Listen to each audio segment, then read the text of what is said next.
Daily Reflections. This is a book of reflections by AA members for AA members. December 29th.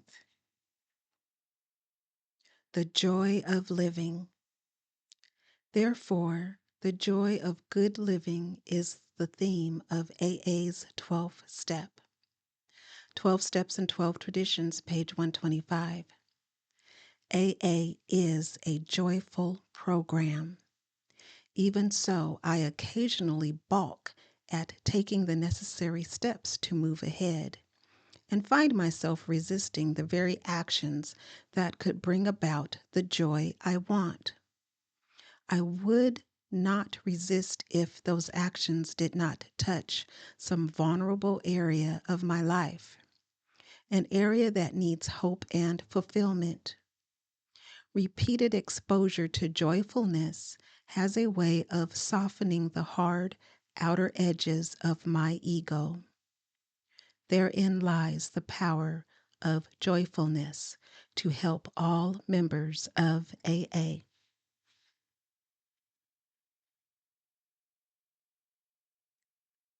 Courage to Change, One Day at a Time in Al-Anon, December 29th.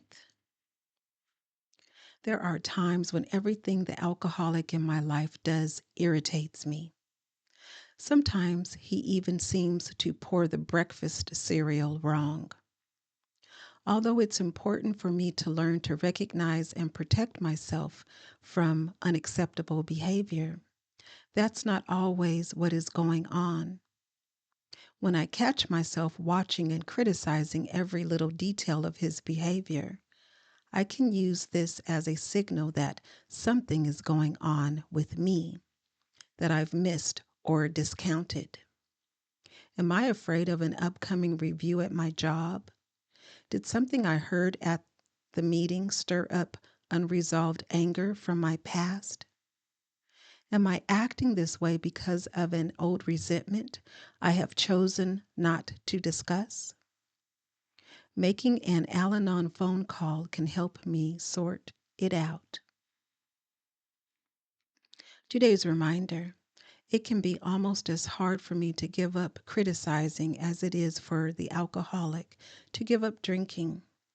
Sometimes it seems so necessary. But though criticism and negative thinking can serve as a steam valve for my pain, they never solve my problems, only distract me from them. In the end, I only avoid getting to know myself. There is a quote from Mendel Mocher Sepharim, and it reads, "A man can detect a speck in another's hair, but can't see the flies on his own nose." Just for today, Daily Meditations for Recovering Addicts, December 29th. Through others' eyes. When someone points out a shortcoming, our first reaction may be defensive. But if we truly want to be free, we will take a good look at input from fellow addicts. Basic text, page 36. At some point in our recovery, we come to the awkward realization that the way we see ourselves is not necessarily the way others do. We are probably neither as bad, as good, as beautiful, nor as ugly as we think we are. But we are too close to ourselves to really tell for sure. That's where our friends in the program come in, caring enough to share with us what they see when they look in our direction. They tell us the good things about ourselves we might not know, and they tell us the hard things too that we might not be able to see. We may react defensively to such help, and in some cases, justly so. However, even malicious remarks about our supposed shortcomings can shed light on aspects of our recovery that we cannot see ourselves. Wherever a useful insight comes from, for whatever reason it is offered, we cannot afford to discount it. We don't need to wait for others to spontaneously offer their insight. When we spend time with our sponsor or other NA members we trust, we can make the first move and ask them to tell us what they see about particular areas of our lives to which we are blind. We want a broader vision of our life than just our own. We can have that vision by seeing ourselves through the eyes of others. Just for today, I seek to see myself as I truly am. I will listen to what others say about me and see myself through their eyes. Today, Emotions Anonymous, December 29th.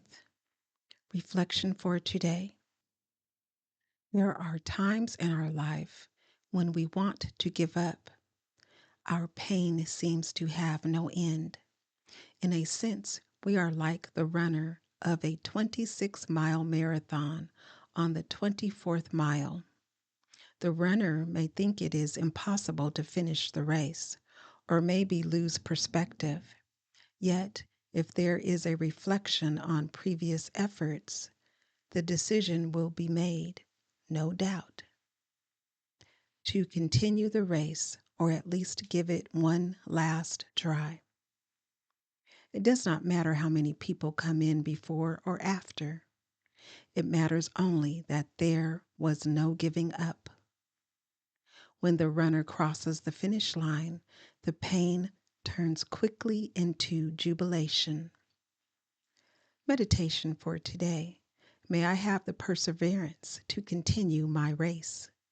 Today I will remember, I will rejoice in my accomplishments. I will reward myself with something I enjoy, for I have done my best. Strengthening my recovery. Meditations for adult children of alcoholics, dysfunctional families. December 29th. Fellowship. In addition to the meetings, we chat after the meeting with others. We go for coffee at a nearby coffee shop, and we introduce ourselves. This is carrying the message as well outside the walls of the meeting. BRB page 514. We go to a meeting and afterwards people stand around and talk, and maybe some go out for coffee. That's part of the fellowship of this program. But why is it important? Why should we participate? When we begin our positive life changes, we often feel less comfortable with the non-program people in our lives.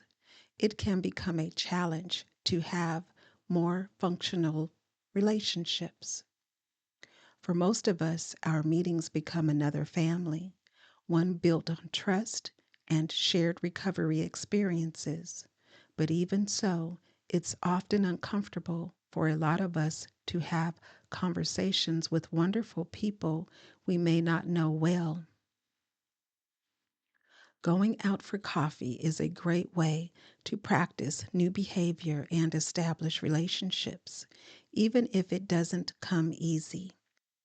We use this as a way of further introducing ourselves to our fellow ACA members.